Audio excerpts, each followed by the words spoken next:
ತಮ್ಮೆಲ್ಲರಿಗೆ ಸ್ವಾತಂತ್ರ್ಯೋತ್ಸವದ ಶುಭಾಶಯಗಳು. ಭಾರತಕ್ಕೆ ಬಾಬಾ ಸಾಹೇಬರ ಕೊಡುಗೆಗಳು. ಪ್ರೇಯರ್ ನಂತರ ನನ್ನ ಮಾತುಗಳನ್ನು ಕೇಳಿ. ನಮೋ ತಸ್ಸ ಭಗವತೋ ಅರಹತೋ ಸಮ್ಮಾ ಸಂಬುದ್ದಸ್ಸ. ನಮೋ ತಸ್ಸ ಭಗವತೋ ಅರಹತೋ ಸಮ್ಮಾ ಸಂಬುದ್ದಸ್ಸ. ನಮೋ ತಸ್ಸ ಭಗವತೋ ಅರಹತೋ ಸಮ್ಮಾ ಸಂಬುದ್ದಸ್ಸ. ಉತ್ತಂ ಸರ್ವಂ ಜ್ಞಾನಾಮಿ ಬ್ರಹ್ಮೈ ಸರ್ವಂ ಗಚ್ಚಾಮಿ. ಸಂಘಂ ಸರ್ವಂ ಗಚ್ಚಾಮಿ. ದ್ವಿತೀಯಂಪಿ ರುದ್ರಂ ಸರ್ವಂ ಗಚ್ಚಾಮಿ. ದ್ವಿತೀಯಂಪಿ ಧರ್ಮಂ ಸರ್ವಂ ಗಚ್ಚಾಮಿ. ತೃತೀಯಂಪಿ ಸಂಘಂ ಶರಣಂ ಗಚ್ಚಾಮಿ. तृतीयंपि बुद्धं शरणं गच्छामि. तृतीयंपि धम्मं शरणं गच्छामि. तृतीयंपि संघं शरणं गच्छामि.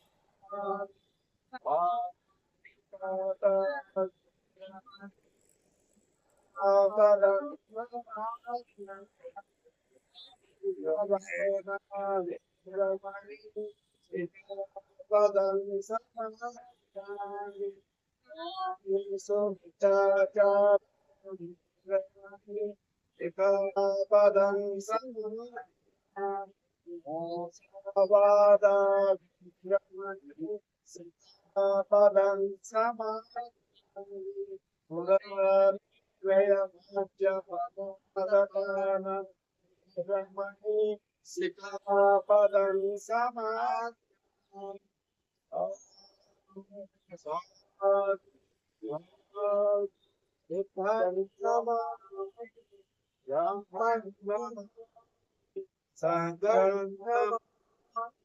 महाकारुणिक तथागत भगवान गौतम बुद्ध की जय. महाकारुणिक तथागत भगवान गौतम बुद्ध की जय. परम पूज्य बोध सत्व डॉक्टर बाबा साहब अम्बेडकर की जय. परम पूज्य बोध सत्व डॉक्टर बाबा साहब अम्बेडकर की जय. नमो बुद्धाय. नमो बुद्धाय. जय भीम. जय भीम. जय प्रबुद्ध भारत. जय प्रबुद्ध भारत.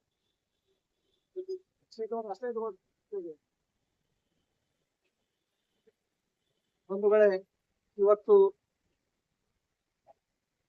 79ನೇ ಸ್ವಾತಂತ್ರ್ಯೋತ್ಸವ ಸಂಭ್ರಮದಲ್ಲಿ ನಾವು BSIನ ಏನೋ ಒಂದು ನಮ್ಮ ನೆನಪಷ್ಟಿದೆ.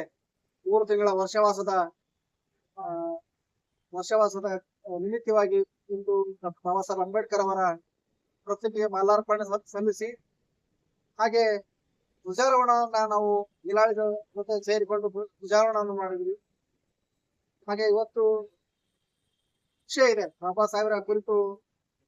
ಡಾಕ್ಟರ್ ಬಾಬಾ ಸಾಹೇಬ್ ಅಂಬೇಡ್ಕರ್ ಅವರು ದೇಶಕ್ಕೆ ನೀಡಿರುವಂತಹ ಮಹಾನ್ ಏನು ಕಾರ್ಯಗಳು ಅಂತ ವಿಷಯವನ್ನ ಕುರಿತು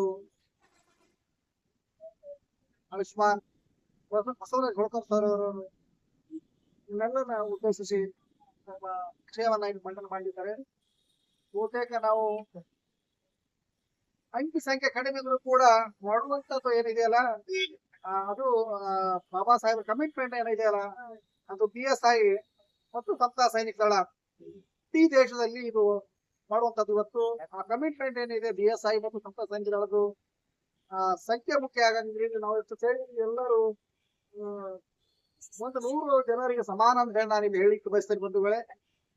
ಒಬ್ಬೊಬ್ಬರು 100 ಜನಕ್ಕೆ ಸಮಾನ ಅಂತ ಹೇಳಿ ಆಚಾರ ವಿಚಾರ ಅದು ರಕ್ತಗತ ಬಂದ್ಬಿಟ್ಟಿದೆ ಈಗ ನಮ್ಮ BSI ಸಮತಾ ಸೈನಿಕ ಬಂದಿದ್ದು. ಹೀಗಾಗಿ ಇವತ್ತು ಈ ಸಂಭ್ರಮ ಡಾಕ್ಟರ್ ಬಾಬಾ ಸಾಹೇಬ್ ಅಂಬೇಡ್ಕರ್ ವೃತ್ತದಲ್ಲಿ ನಾವೆಲ್ಲರೂ ಸೇರಿ ಆಚರಣೆ ಮಾಡ್ತಾ ಇದ್ದೀವಿ. ನಮ್ಮೆಲ್ಲರನ್ನ ಕುರಿತು ಆಯುಷ್ಮಾನ್ ಹೋಳ್ಕರ್ ಸರ್ ಅವರು ತಮ್ಮ ವಿಷಯವನ್ನ ಇಲ್ಲಿ ಮಂಡನೆ ಮಾಡಬೇಕಂತ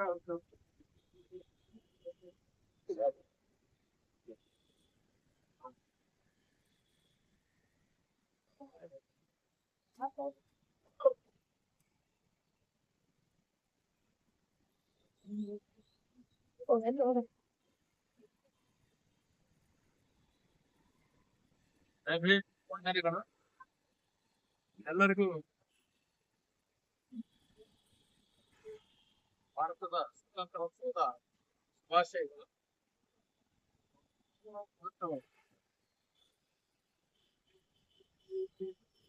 ಪಾರ್ಟಿ ಆಫ್ ಇಂಡಿಯಾದ ವರ್ಷಾವಾಸದ ಪ್ರಕಾರ ಇವತ್ತಿನ ವಿಷಯ ಬಾಬಾ ಸಾಹೇಬರ ಸ್ವತಂತ್ರ ಭಾರತದಲ್ಲಿ, ಸ್ವತಂತ್ರ ಪೂರ್ವ ಮತ್ತು ನಂತರದ ಭಾರತದಲ್ಲಿ ಬಾಬಾ ಸಾಹೇಬರ ಕೊಡುಗೆಗಳು.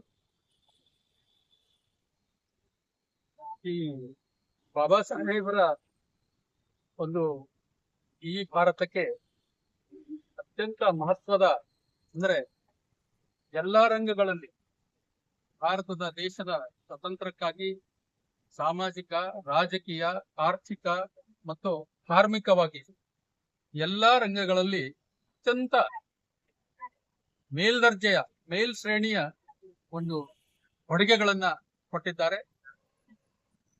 ಆ ಎಲ್ಲಾ ಕೊಡುಗೆಗಳನ್ನ ಈ ಒಂದು ಗ್ಲೋಬಲೈಸೇಷನ್, ಇಂಟರ್ನೆಟ್ ಯುಗದಕ್ಕಿಂತ ಮೊದಲು ಅದನ್ನೆಲ್ಲ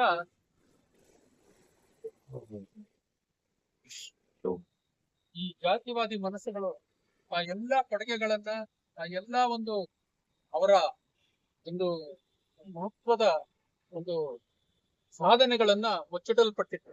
ಈಗ ನೀವು ಎಲ್ಲಿ ನೋಡಿದರೂ ಯಾರು, ಯಾವುದೇ ರಾಜಕೀಯ ಪಕ್ಷ, ಯಾವುದೇ ಕಾರ್ಮಿಕ ಪಕ್ಷ, ಯಾವುದೇ ದೇಶದಲ್ಲಿ ಯಾರಾದರೂ ಎಲ್ಲರಿಗೂ ಅಂಬೇಡ್ಕರ್ ಬೇಕು.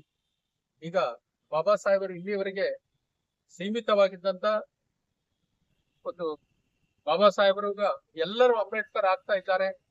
ಹಾಗಾಗಿ ಒಂದ್ಸಲ ಮೊನ್ನೆ ನೀವು ನೋಡಿರ್ಬಹುದು, ಬಾಬಾ ಸಾಹೇಬರು ಒಂದು ಖಾನ್ ಸರ್ ಅನ್ನಂತ ಒಬ್ಬ ವ್ಯಕ್ತಿ ಹೇಳ್ತಾನೆ, ಸ್ವತಂತ್ರ ಭಾರತದಲ್ಲಿ ಈ ದೇಶದ ಪ್ರಧಾನ ಮಂತ್ರಿಗಳಾಗ್ಲಿಕ್ಕೆ ಯಾರಿಗಾದ್ರೂ ಯೋಗ್ಯತೆ ಇದ್ರೆ ಅದು ಬಾಬಾ ಸಾಹೇಬರಿಗೆ ಮಾತ್ರ.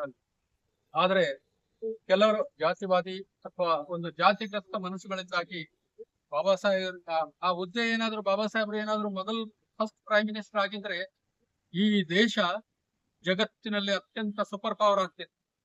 ಹಾಗಾಗಿ ಅದು ಆಗದೇ ಇದ್ರು ಸಹ ಬಾಬಾ ಸಾಹೇಬರು ತಮ್ಮ ಜೀವನ, ತಮ್ಮ ಒಂದು ಕುಟುಂಬ ಅದನ್ನೆಲ್ಲ ಸ್ಯಾಕ್ರಿಫೈಸ್ ಮಾಡಿ ಈ ದೇಶದಲ್ಲಿ ಸಾವಿರಾರು ವರ್ಷಗಳಿಂದ ಗಮನಿತರಾಗಿ ಅನ್ನ, ನೀರು, ಅಧಿಕಾರ, ಸಂಪತ್ತು ಇಲ್ಲದ ಜನರನ್ನ ಯಾವುದೇ ರಕ್ತಕ್ರಾಂತಿ ಇಲ್ಲದೆ ಸಾಮಾಜಿಕ ತಮ್ಮ ಒಂದು ವೈಯಕ್ತಿಕ ಬದುಕು, ತಮ್ಮ ಒಂದು ವಿದ್ವತ್ತಿನಿಂದ ಜಗತ್ತಿನಲ್ಲಿ ಅತ್ಯಂತ ಶ್ರೇಷ್ಠವಾದ ಕ್ರಾಂತಿಯನ್ನು ಮಾಡಿ ನಮಗೆ ಸಾವಿರಾರು ವರ್ಷಗಳಿಂದ ಒಂದು ದಾಸ್ಯವಂತದಿಂದ ಮುಕ್ತ ಮಾಡಿದ್ದಾರೆ. ಅವರ ಕೊಡುಗೆಗಳನ್ನು ಹೇಳುವುದಾದ್ರೆ ಈ ದೇಶದಲ್ಲಿ ಬಾಬಾ ಸಾಹೇಬ್ ಅವರು 1942ರಿಂದ 46ರವರೆಗೆ ವೈಸ್ರಾಯ್ ಕೌನ್ಸಿಲ್ ನಲ್ಲಿ ಒಂದು ಕ್ಯಾಬಿನೆಟ್ ದರ್ಜೆಯ ಮಂತ್ರಿಗಳಾಗಿರ್ತಾರೆ. ಅಲ್ಲಿ ಹೀಗೆ ಮಾಡರ್ನ್ ಇಂಡಿಯಾದಲ್ಲಿ ಹೆಣ್ಣು ಮಕ್ಕಳಿಗೆ ಹೆರಿಗೆ ಭತ್ಯೆ, ಹೆರಿಗೆ ರಜೆ, ಎಲ್ಲಾ ಸವಲತ್ತುಗಳಿದೆಯಲ್ಲ, ಅದು ಬಾಬಾ ಸಾಹೇಬರು ಮಾಡಿದಂಥದ್ದು.